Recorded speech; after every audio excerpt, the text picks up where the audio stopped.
Hey everyone, you all welcome in this new topic.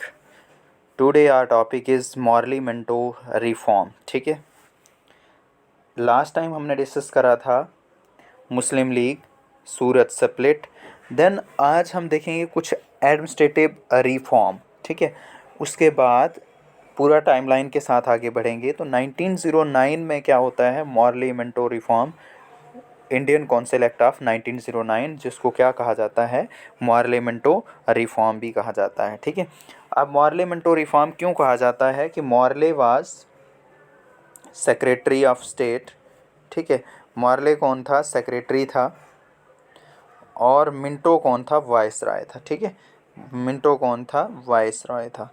इसलिए इसको क्या कहा जाता है, मॉरलेमेंटो रिफॉर्म। ठीक है, इसलिए इसको क्या कहा जाता है, मॉरलेमेंटो रिफॉर्म। ठीक है, अब इस रिफॉर्म में इंडियंस को क्या दिया गया, क्या एडमिनिस्ट्रेटिव रिफॉर्म की गई इसमें। ठीक है, तो चलिए करते हैं बात। सबसे पहले increase the number of elected members. सबसे पहले तो कुछ इलेक्टेड मेंबर्स मतलब कि क्या, प्रोविंशियल काउंसिल, जो प्रोविंशियल लेजिस्लेटिव काउंसिल होती थी और सेंट्रल लेजिस्लेटिव काउंसिल होती थी, तो उनमें इंडियंस की जो पार्टिसिपेशन थी उसको इंक्रीज़ किया गया कि इंडियन इलेक्टेड मेंबर्स उसमें इंक्रीज़ करे गए। किस में, प्रोविंशियल लेजिस्लेटिव काउंसिल और सेंट्रल लेजिस्लेटिव काउंसिल। ठीक है, क्लियर हुआ।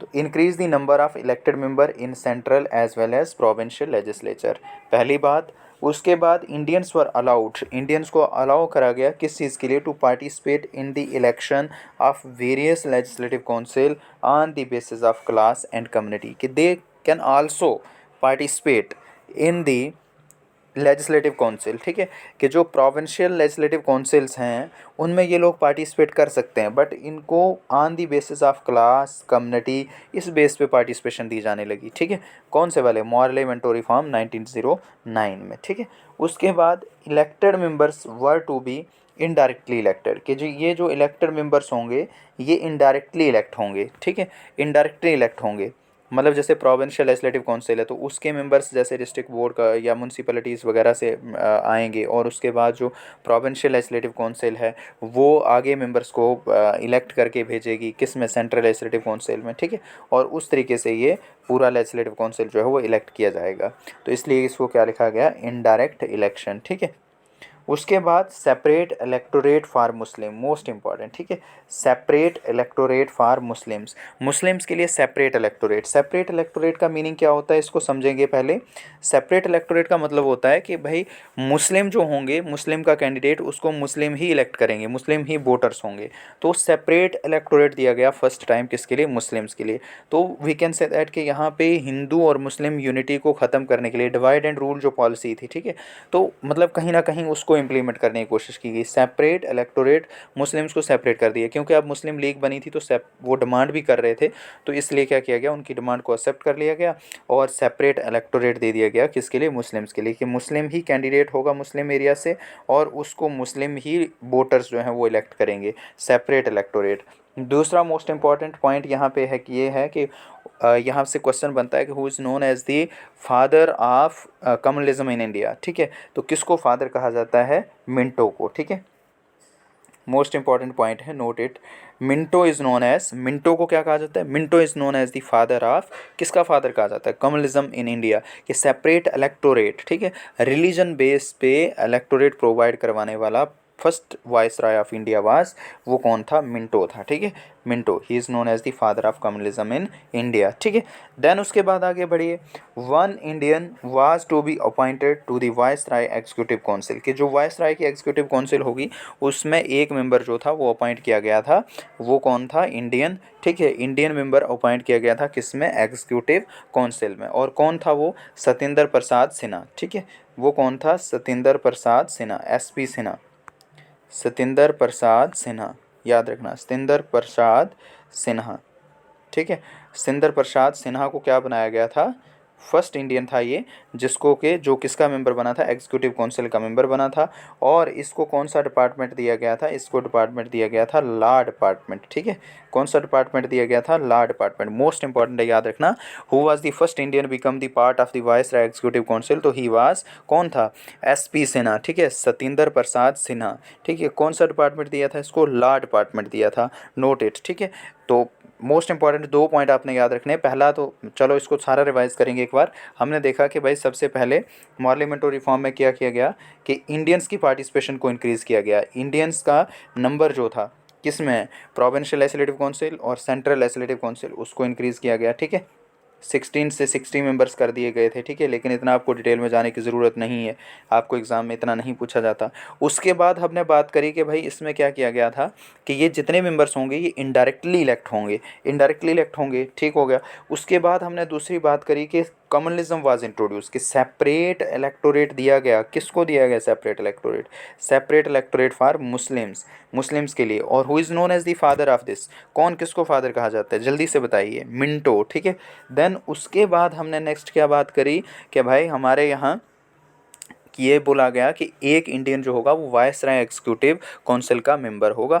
और वो कि कौन बना पहला, वो था सत्येंद्र प्रसाद सिन्हा, जिसको बनाया गया। और कौन सा डिपार्टमेंट दिया गया उसको? Law department. ठीक है, होप सो यहाँ तक क्लियर हुआ।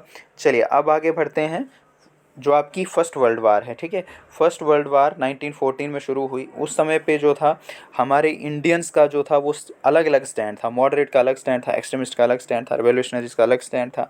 और उस केस में मॉडरेट्स जो थे, मॉडरेट्स जो थे वो सपोर्ट कर रहे थे कि भाई इंडियंस को, इंडियन सोल्जर्स को जो है वो जाना चाहिए और मतलब ब्रिटेन की साइड से फाइट करना चाहिए। कौन सी वर्ल्ड वार की बात कर रहा हूँ मैं? फर्स्ट वर्ल्ड वार की। ठीक है, तो अब इसमें क्या था कि पीछे जो से तिलक थे, है ना, तिलक जो है जेल से छूट जाते हैं। और बाकी कुछ और लीडर्स ने मिल करके होम रूल लीग स्टार्ट करी, क्योंकि मॉडरेट्स का उतना स्टैंड नहीं मिला उनको। ठीक है, तो उन्होंने कहा कि सेल्फ इंडिपेंडेंस के लिए हम एक मूवमेंट लॉन्च करेंगे, जिसका नाम क्या था? Home rule league. किसके लिए? For self independence. ठीक है, सेल्फ इंडिपेंडेंस इन इंडिया। समझा नहीं मेरी बात? For self independence in India. तो इसको लॉन्च करने वाले 2 बंदे हैं, एक है एनी बसंत, ठीक है, एनी बसंत, और दूसरे हैं बाल गंगाधर तिलक। ठीक है, और बहुत सारे मॉडरेट लीडर भी इसके साथ जुड़ेंगे, लेकिन जो इम्पोर्टेंट है वो यही याद रखना, होम रूल लीग। ठीक है, होम रूल लीग 1916 में। ठीक है, जब वर्ल्ड वार हो रही थी तो उस समय पे हमारे यहाँ होम रूल लीग स्टार्ट करी गई। ठीक है, अब देखो क्या हुआ इसमें, there have the 2 home rule leagues launched. हमारे यहाँ कितनी? 2 होम रूल लीग्स जो थी वो लॉन्च करी गई थी। Tilak launch the Indian home rule league in April 1916। Tilak ने जो था 1916 में, कहाँ पे? बेलगाम, महाराष्ट्र में। ठीक है,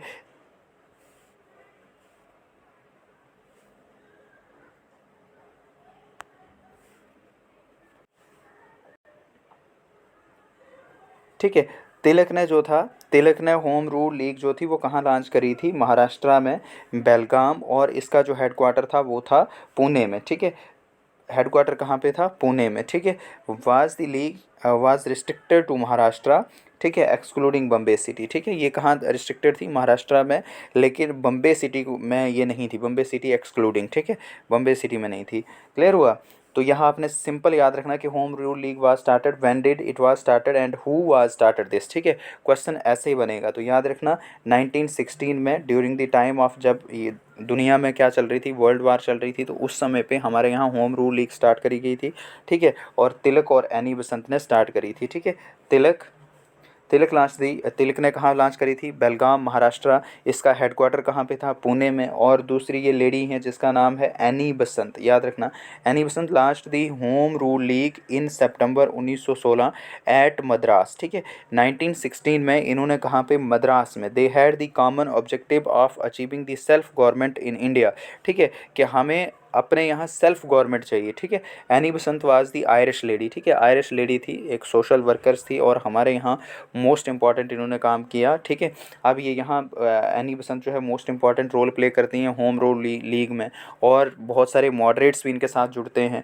और फिर जो है 1917 में, मोस्ट इंपॉर्टेंट है याद रखना, 1917 में कांग्रेस का सेशन होता है और एनी बसंत को जो है प्रेसिडेंट बनाया जाता है, और he was the first female who become the president of INC. ठीक है, याद रखना 1917 के सेशन में एनी बसंत को क्या बनाया जाएगा?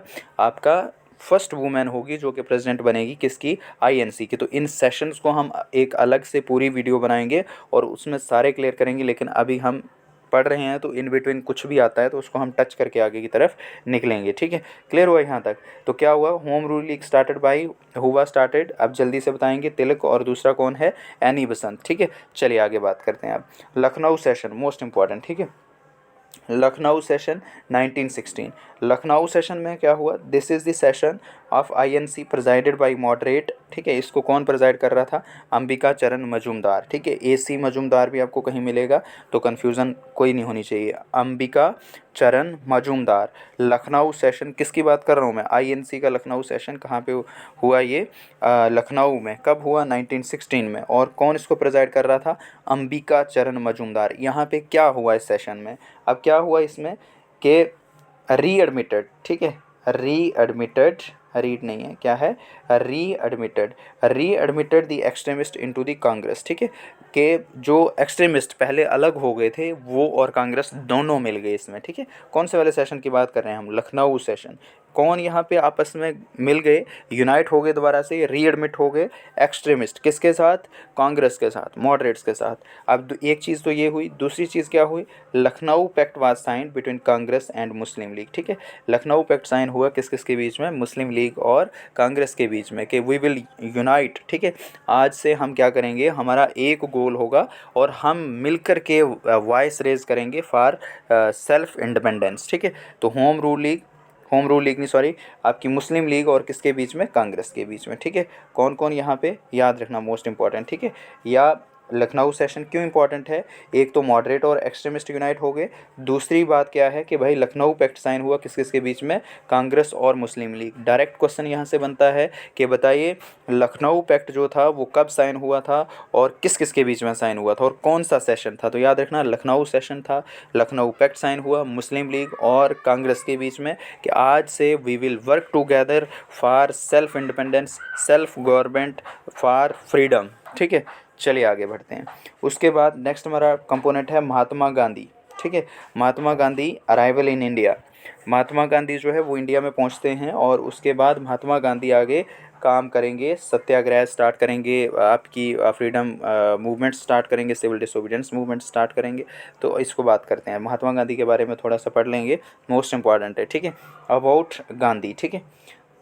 Born on October 2 1989, Mahatma Gandhi जो है 2 अक्टूबर 1989 पोरबंदर में पैदा हुए, सबको पता है। डाइड इन 30 जनवरी 1948, ठीक है। 1948 में इनकी क्या हो जाती है, डेथ हो जाती है, ठीक है। 1889, सॉरी 1889, ठीक है। Born on 2 October 1889 in Porbandar and died on 30 Jain 1948, ठीक है। और डेथ कब हो जाती है, 30 जनवरी 1948। उसके बाद फादर कौन थे इनके, Karamchand Gandhi. Who was the father, तो फादर कौन थे, करमचंद गांधी। 1883 इन्होंने शादी करी किसके साथ, कस्तूरबा गांधी के साथ। इनके पॉलिटिकल गुरु कौन है, ये मोस्ट इंपॉर्टेंट है, याद रखना, यहाँ से डायरेक्ट क्वेश्चन बनता है। Gopal Krishna Gokhale, he was the political Guru of किसके, महात्मा गांधी। टाइटल कौन सा दिया इनको, केसरे हिंद, ठीक है। केसरे हिंद किसने दिया था, ब्रिटिशर्स ने, ठीक है। टाइटल गिवन कौन सा वाला, केसरे हिंद, ठीक है। He went to South Africa, ये साउथ अफ्रीका गए थे 1893 in connection with the case involving his client Dada Abdullah, ठीक है। याद रखना ये 1893 में केस के सिलसिले में साउथ अफ्रीका गए थे, लेकिन ये फिर वहीं सेटल हो जाते थोड़ी देर के लिए, क्योंकि उन्होंने वहाँ पे देखा कि किस तरीके से ब्रिटिश लोग जो थे वो इंडियंस के साथ रेशियल डिस्क्रिमिनेशन कर रहे थे, रेस बेस्ड डिस्क्रिमिनेट कर रहे थे उन लोगों को, उनके कलर के बेस पे उनके साथ भेदभाव किया जा रहा था। तो इन्होंने सोचा कि यहीं रह करके वर्कर्स को यूनाइट करके इनके राइट्स के लिए क्या करना चाहिए, फाइट करनी चाहिए, राइट्स के लिए लड़ना चाहिए, आवाज़ उठानी चाहिए। तो ये वहीं जो है वो सेटल हो जाते हैं थोड़ी देर के लिए, और वहाँ पे इंडियंस के लिए क्या करते हैं, इंडियंस एशियन लोग जो भी वहाँ पे थे, जो ब्लैक पीपल्स थे, उनके लिए वॉइस रेज करते हैं, उनकी फ्रीडम्स के लिए, उनके राइट्स के लिए, ठीक है। ही इस्टेब्लिश नेटल इंडियन कांग्रेस इन साउथ अफ्रीका, ठीक है। इन्होंने साउथ अफ्रीका में नेटल इंडियन कांग्रेस भी इस्टेब्लिश करी थी, ठीक है। याद रखना 1894 में, 1894 में इन्होंने क्या बनाई थी, नेटल इंडियन कांग्रेस, ठीक है। ये एक पॉलिटिकल पार्टी बनाई थी इन्होंने, कहाँ पे, कहाँ की बात कर रहे हैं हम, साउथ अफ्रीका में, ठीक है। याद रखना, मोस्ट इंपॉर्टेंट है, 1894, ठीक है। अब उसके बाद और क्या किया, अराइव्ड इन, अब ये वहाँ से वापस आ गए कब, arrived in India on 9th of Jan 1915, ठीक है। ये वापस आए कब, 1950 में, 9 जनवरी को। ऑटोबायोग्राफी क्या है इनकी, मोस्ट इंपॉर्टेंट है, याद रखना, माई एक्सपेरिमेंट विद ट्रुथ, ठीक है, माई एक्सपेरिमेंट विद ट्रुथ, ठीक है। इनकी ऑटोबायोग्राफी का क्या नाम है, माई एक्सपेरिमेंट विद ट्रुथ, लिखी भी खुद है, कब लिखी थी, 1925, ठीक है। अब बात करते हैं famous books of Gandhi ji, ठीक है। आपने गांधी जी के बारे में थोड़ा बहुत जान लिया तो इट मीन्स मोस्ट इंपॉर्टेंट हो जाता है, कभी कभार यहाँ से डायरेक्टली क्वेश्चन बन जाते हैं, ठीक है। हिंद स्वराज 1909, ठीक है। सत्याग्रह इन साउथ अफ्रीका, ये कुछ बुक्स के नाम हैं इनके। हिंद स्वराज जो 1909 में लिखी थी इन्होंने। उसके बाद है आपका सत्याग्रह इन साउथ अफ्रीका, ठीक है। सत्याग्रह इन कहाँ पे, South Africa. India of my dreams, Gokhale my political guru, the law and the lawyers, ठीक है। ये कुछ इंपॉर्टेंट बुक्स हैं, इनको दिमाग में रखेंगे, याद रखनी है, कभी बुक्स पे डायरेक्ट क्वेश्चन बनते हैं। Hind Swaraj, Satyagraha in South Africa, India of my dreams, Gokhale my political guru, the law and the lawyers, ठीक है। आगे चलिए, प्रोमिनेंट न्यूज़पेपर्स, इनके कुछ न्यूज़पेपर्स भी हैं, वो कौन कौन से हैं, तो द ग्रीन पैम्पलेट 1896 राजकोट, ठीक है। वीकली न्यूज़पेपर है सारे के सारे, याद रखना, इंग्लिश में है, ठीक है। The green pamphlet 1896 Rajkot. Indian opinion 1903, ठीक है, इंडियन ओपिनियन 1903, ये इंपॉर्टेंट है, याद रखना। इंडियन ओपिनियन जो था, ये न्यूज़पेपर उन्होंने कहाँ पे स्टार्ट करा था, साउथ अफ्रीका में, ठीक है। कहाँ स्टार्ट करे थे, साउथ अफ्रीका में। कौन सा वाला, इंडियन ओपिनियन।